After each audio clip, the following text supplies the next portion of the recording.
충부입니다. 오늘은 제가 지난 영상에 이어가지고 제가 어떻게 LH에 당첨된 이후에 아파트에서 살게 됐는지에 대해서 말씀을 드리려고 합니다. 지난 영상에서 충분히 LH를 신청하는 법을 가르쳐 드렸어요. 근데 이제 제가 어떻게 아파트를 구하게 됐는지가 궁금하신 분들이 있는 것 같아요. 오늘은 그 얘기를 좀 자세히 해보려고 합니다. 일단 저 같은 경우에는 1월 달에 신청을 했었거든요. 근데 그 전까지는 기숙사에 살고 있었는데 제가 진짜 기숙사를 탈출하고 싶었어요. 근데 아무래도 월세가 비싼 것도 있고 부모님께서 혼자 자취하는 거는 위험하다고 계속 하셔가지고 어쩔 수 없이 기숙사에 계속 살고 있었는데 제가 기숙사를 마침 떨어진 겁니다. 그래가지고 이게 좋은지 안 좋은지 모르겠지만 어쨌든 기숙사를 떨어졌는데 그때는 코로나가 이렇게 돼서 학교를 못 갈 거라고는 생각을 못했어요. 그래서 당연히 학교 앞에 집을 구해야 되는 상황이었고 그 김에 예전부터 잘 알고 있었던 LH 제도를 통해서 부모님을 설득을 해내고 이제 LH를 신청하게 된 거예요. 그래서 1월 달에 LH를 신청했는데 결과가 10주 뒤에 나온다는 거예요. 그러면 제가 당장 살 집이 필요한데 집이 없잖아요. 그래서 어쩔 수 없이 원룸을 구하게 됐어요. 제가 간 부동산은 그냥 학교 앞에 있는 부동산이었는데 그 사장님한테 미리 말씀을 드렸어요. 제가 LH를 신청을 한 상황인데 LH가 되면 집을 뺄 거다. 일단 그렇게 말씀을 해놨었고 사장님도 이제 코로나 때문에 이렇게 학교에 학생이 오지 못할 거를 예상을 못 하셨으니까 충분히 집 빠질 거다라는 식으로 말씀을 하셔가지고 1년 계약을 하게 된 거죠. 그래서 이제 전에 살던 집에 살게 된 건데 LH 결과가 4월 말쯤에 나오고 나서 일단 사장님한테 말씀을 드렸어요. LH가 됐다고 말씀을 드렸는데 제가 이제 LH 집으로 이사를 가려면 저희 집이 나가야 되잖아요. 왜냐면 제가 계약을 1년 동안 했기 때문에 그 전에 나가려면 다른 세입자를 구해주고 나가야 되거든요. 그래서 이제 일단은 사장님한테 일단 방을 보러 오는 애들이 있으면 보여달라고 말씀은 해놨어요. 근데 이제 코로나고 학생들이 학교를 못 오니까 거의 방이 안 나갈 거다라는 식으로 사장님이 말씀하시더라고요. 그래도 혹시 모르니까 일단 방은 내놨었고요. 어쨌든 그래가지고 방을 내놓고 나서 시간이 좀 걸렸죠. 시간이 좀 걸렸는데 이제 방학이 되고 하니까 이제 학생들이 더 없을 거라고 전 생각을 해서 이거 진짜 집 안 나면 어떡하지? 이런 고민하고 있었거든요. 근데 7월 달에 사장님한테 연락이 온 거예요. LH 방을 보러 와라. 근데 저는 이해가 안 됐었거든요. 왜냐면 제가 집을 못 빼면 LH로 이사를 가게 되면 집을 이제 양쪽에 월세를 다 내야 되잖아요. 그래서 그랬는데 사장님이 무조건 일찍 집을 구해야 된다고 하셨거든요. 그래서 시간이 될 때 빨리 구해야 되고 집이 있을 때 구해야 된다. 그래가지고 일단 알겠다고 하고 7월 초에 저는 바로 방을 보러 갔습니다. 그러니까 저 같은 경우는 되게 특이한 케이스인 게 애초부터 LH를 할 거라고 한참 전에 말씀을 드려놨었고 사장님이 그걸 알고 계시다가 이제 LH 매물이 나왔을 때 저한테 연락을 주신 거죠. 그래서 LH 매물을 둘러봤는데 제가 애초에 원한 거는 투룸 이상의 집이었고요. 금액은 1억 2천까지 한도가 되기 때문에 그 부분은 별로 신경을 안 썼어요. 근데 학교 앞은 대부분 7, 8천대의 원룸들이 상당히 많았고 원룸을 제외하고 보니까 진짜 저 3룸도 봤거든요. 3룸인데도 1억 1천인가 막 그런 집도 봤는데 너무 외진 곳에 있고 막 좀 낡은 집이 상당히 많아요. LH가 진짜 낡은 집이 되게 많아가지고 그런 집들을 몇 개 봤는데 다 좀 별론 거예요. 좀 위험할 것 같다 그런 느낌이 있어가지고 근데 이제 그 새로 리모델링을 한 빌딩을 보게 됩니다. 거기는 이제 1억 2천이었는데 투룸이 아니고 거실이 있고 작은 방이 있었어요. 그러니까 엄청 크다고 느껴지진 않았거든요. 근데 그게 1억 2천이었고 그 옆에 있는 새로 리모델링한 방은 투룸인데 1억 7천. 그러니까 1억 7천이 되면 어떻게 되는 거냐면 1억 2천까지 LH에서 지원을 받을 수 있으니까 그걸 받고 5천만 원 보증금을 제 돈으로 내면 돼요. 근데 5천만 원이란 보증금이 없었을 뿐더러 그렇게까지 해야 되나 싶어가지고 네, 그래서 일단 보류를 했는데 그렇게 집을 둘러보다 보니까 저는 사실 미리 LH를 다 학교 근처 LH 매물을 검색을 해봤었는데 아파트가 LH가 나오는 걸 봤었어요. 그래가지고 혹시 모르니까 물어봤죠. 하긴 근데 아파트는 어때요? 그랬는데 아파트도 나오긴 하는데 옵션이 없다는 거예요. 아파트는. 근데 그거는 제가 생각을 해봤을 때 옵션은 그냥 가전제품은 당근마켓 같은 데서 중고로 사고 하면 괜찮을 수 있겠다 싶었어요. 그리고 저희 부모님께서도 안전한 걸 되게 중요시 하셔가지고 다행히 이제 그 아파트가 일반 빌라보다 훨씬 안전할 거다 이런 생각 가지고 계셔서 이제 방을 보러 갔습니다. 그래서 본 게 2개의 방이었는데 하나는 이 집과 하나는 다른 집이었어요. 근데 둘 다 아파트였고 둘 다 옵션은 아예 없었는데 다행히 에어컨이 옵션으로 딸려 있는 거예요. 다른 건 진짜 하나도 없는데 근데 여러분 에어컨 가격은 별로 안 비쌀지 몰라도 설치비가 되게 비싸요. 에어컨은 저희 같은 일반인이 설치하기가 되게 어렵거든요. 그래서 설치 기사를 불러야 되는데 그럼 설치비가 되게 비싸단 말이에요. 그래서 LH 그 에어컨이 없으면 안 되잖아요. 근데 에어컨이 옵션으로 있다는 점이 정말 좋았고 이 집 같은 경우는 딱 들어오는 순간 통풍이 너무 잘 되는 거예요. 바람이 그 환기가 너무 잘 돼 한여름이었는데 진짜 시원했거든요. 그 점이 너무 마음에 들어가지고 바로 계약을 했어요. 근데 이제 저 같은 경우는 그렇게 좀 나름 순탄하게 그날 집을 보러 간 날 바로 이렇게 다이렉트로 구한 케이스인데 저는 그 전부터 계속 LH 매물에 대해서 인터넷에 엄청 검색을 해보고 요새는 부동산도 블로그를 운영하는 경우가 상당히 많아요. 그래서 그 블로그에 올려주는 글 막 그런 것도 엄청 확인을 해보고 간 거였거든요.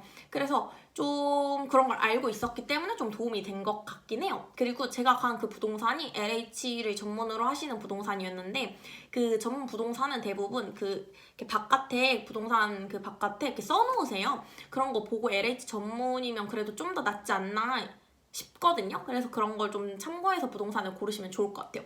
근데 제가 그래도 영상을 찍어야 되니까 다른 지인들한테 LH에 대해서 여쭤봤는데 대부분 저처럼 당일날 이렇게 바로 다이렉트로 된 경우는 거의 없었어요. 최소 적으면 일주일에서 길게 본 분은 1달 반을 봤다고 하더라고요. 그러니까 1달 반 전에 미리 부동산에 가서 봤는데 마음에 안 들어서 1달 반 동안 집을 찾아다닌 거죠. 부동산 총 3곳 갔다 했나? 근데 거의 부동산을 저처럼 한 군데만 간 사람은 거의 없는 것 같아요. 근데 저는 되게 운이 좋게 그 사장님이랑 잘 맞아가지고 바로 구했던 건데 여러분도 부동산은 최대한 많이 돌아다니시는 게 좋아요. 저도 느낀 거고 다른 분들도 말한 게 낡은 집이 상당히 많고 이제 제가 저번에 영상에 말씀드린 대로 도배랑 장판은 이제 가능하잖아요. 근데 기본적인 골격이나 뭐 창, 그리고 화장실 이런 인테리어까지 리모델링을 할 수는 없으니까 벽지는 바꾸면 된다 이런 식으로 생각을 하시면 되고 몰딩이나 아니면 창문 뭐 이중창인가 샤시가 돼 있나 방충망 제대로 돼 있나 이런 거나 뭐 화장실은 깨끗한가 이런 걸 중심으로 보시면 좋을 것 같아요. 제가 아는 오빠는 되게 집은 엄청 깨끗하고 좋은데 몰딩이 초록색이거든요. 그래가지고 그게 좀 외관상 보기 안 좋더라고요. 어쨌든 그런 부분을 일단 가장 우선적으로 보시면 좋을 것 같더라고요. 그리고 이제 옵션 같은 경우는 아파트를 구하실 때 유의점은 옵션이 없다는 점이에요. 저는 운이 좋게 에어컨이 옵션으로 있었지만 대부분은 아예 아마 없을 거예요. 진짜 충격받았던 건 가스레인지도 없었고 그다음에 그 싱크대 위에 막 이렇게 뭐라 해야 되지? 이렇게 접시 막 말리라고 있는 거 있잖아요. 그것도 다 없더라고요. 그냥 아무것도 없었어요. 딱 집에 왔는데 있는 건 에어컨 뿐이었거든요.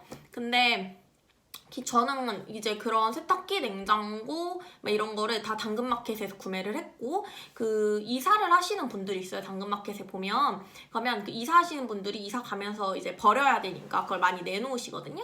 그럼 그런 거 잘 찾아보시고 좋은 매물 있으면 선택하시면 되고 아무래도 이제 차가 있어야 되잖아요. 차가 있어서 해야 되는데 저는 그 용달차가 그 사다리차도 전 썼거든요. 사다리차가 7만 원이었어요. 사다리차 부르는데 근데 사다리차를 쓰셔야 되는 분들은 7만 원이면 솔직히 할만하거든요. 왜냐면 제가 세탁기를 4만 원 주고 샀단 말이에요. 그러니까 해서 11만 원이잖아요. 그리고 냉장고도 그렇고 저희 집은 엘리베이터가 없어가지고 들고 올라오기가 너무 힘드니까 그래서 되게 괜찮은 것 같아요. 그런 게 생각보다 많이 안 비싸요. 그러니까 작은 거는 다 직접 옮기신다 생각하시면 되고 그 큰 가전만 사다리차 부르신다고 하면 거의 7만 원, 8만 원 선에서 해결 가능하시니까 당근마켓 잘 찾아보시고 저렴한 거 있으면 잘 쓰시고 일반 용달 같은 경우는 4, 5만 원 정도 한다고 하더라고요. 부르는데 그러니까 그런 걸 참고하시고 그런 걸 다 합쳤을 때 중고로 사는 게 더 합리적이고 더 저렴하다 이러면 중고로 사시는 걸 추천드리고 중고 가게? 중고 물품을 취급하는 마트가 있어요. 거기서도 이제 살 수 있는데 거기는 좋은 점이 한 번에 배달을 해주신다는 게 좋거든요. 근데 아무래도 당근마켓 같은 일반인이 파는 거보다는 거긴 업자분이 팔리는 거기 때문에 좀 더 비싸요. 비싸니까 가격을 중요하게 생각하신다면 그걸 다 이제 비교를 해보시고 사시는 걸 추천드립니다. 저는 그런 식으로 했고 뭐 이런 책상이나 이런 거는 다 이케아에 가가지고 구매를 했어요. 네, 여러분도 뭐 택배나 뭐 이런 거 워낙 우리나라 잘 돼 있으니까 가전제품만 아마 해결을 하시면 아파트에 사시는 게 되게 좋을 거예요. 그리고 아파트는 대신 관리비가 좀 비싸거든요. 일반적인 오피스텔에서 내지 않는 관리비를 막 내요. 막 회의비, 그리고 막 그 소독비, 그리고 막 어쨌든 관리사무소 아저씨들한테 그 월급을 줘야 되고 하니까 경비 아저씨도 계시고 그러니까 그런 돈들이 부수적으로 들긴 하는데 저는 전에 살던 집이 관리비 포함 46만 원이었기 때문에 지금은 거의 관리비 포함 20만 원 내고 있거든요. 아주 만족스럽습니다. 그러니까 여러분이 주어진 예산 안에서 어떻게 하면 가장 합리적인 걸 선택할 수 있을지 생각하시면 돼요. 그래서 제가 이제 드리고 싶은 팁이라고 하면 팁은 그냥 LH는 아무래도 전세다 보니까 그 주인분이랑 같이 사는 게 불편할 수 있어요. 그러니까 윗집에 예를 들어 주인이 살고 내가 1층에 사는 뭐 주택 형식이라던가 주인분이 친절하시면 괜찮은데 그런 게 약간 불편하고 저녁에 시끄럽게 하고 이런 게 약간 눈치가 보일 수 있기 때문에 그런 거 싫어하시는 분들은 주인 같이 살고 있는지 확인하시면 좋을 것 같고 최대한 일찍 가서 구하세요. 일찍 가가지고 저 LH 보러 왔어요 라고 말을 하고 아파트도 보여달라고 하세요. 혹시 매물 있으면 다 보여달라고 하시면 돼요. 다 보여달라고 하시고 끝까지 막 보여달라고 하시면 그 근방 아니어도 좀 먼데도 가지고 계신 분들 있거든요. 그러니까 그런 거 생각하고 이제 받으시면 좋잖아요. 그러니까 그렇게 꼭 말씀드리고 그 다음에 한 부동산만 가지 말고 여러 부동산 가보세요. 각자 가지고 있는 매물이 다르니까 아마 원하시는 걸 찾으려면 아마 그렇게 하셔야 될 거예요. 그래서 가장 중요하게 봐야 되는 거는 기본적인 인테리어 그리고 뭐 수압 이런 거 당연하죠. 워낙 연식이 있는 건물들이 많아서 수압 같은 거 잘 체크하시고 벽지는 어차피 무료로 해주기 때문에 걱정 안 하셔도 된다. 뭐 벽지가 별로여서 싫다 이런 거는 생각 안 하셔도 될 것 같아요. 네, 그렇습니다. 네, 그리고 창도 진짜 잘 보세요. 옛날 집은 창이 얇으면 엄청 춥거든요. 여기는 다행히 전에 리모델링을 이중창을 해주셔가지고 나는 괜찮은 편인데 그거 진짜 잘 보세요. 알겠죠? 네, 그렇습니다. 이게 네, 제가 아파트에 살게 된 이야기였고요. 여러분 오늘 영상 도움이 되셨다면 구독과 좋아요 부탁드리고 알림 설정 해주시면 다음 영상도 바로 보실 수 있답니다. 그리고 궁금하신 사항은 댓글로 남겨주시면 제가 하루 안에 답변 드리고 있으니까 댓글 많이 남겨주시면 좋을 것 같아요. 오늘 영상 여기까지고요. 다음에도 아무 영상으로 만나요. 안녕, 하리링!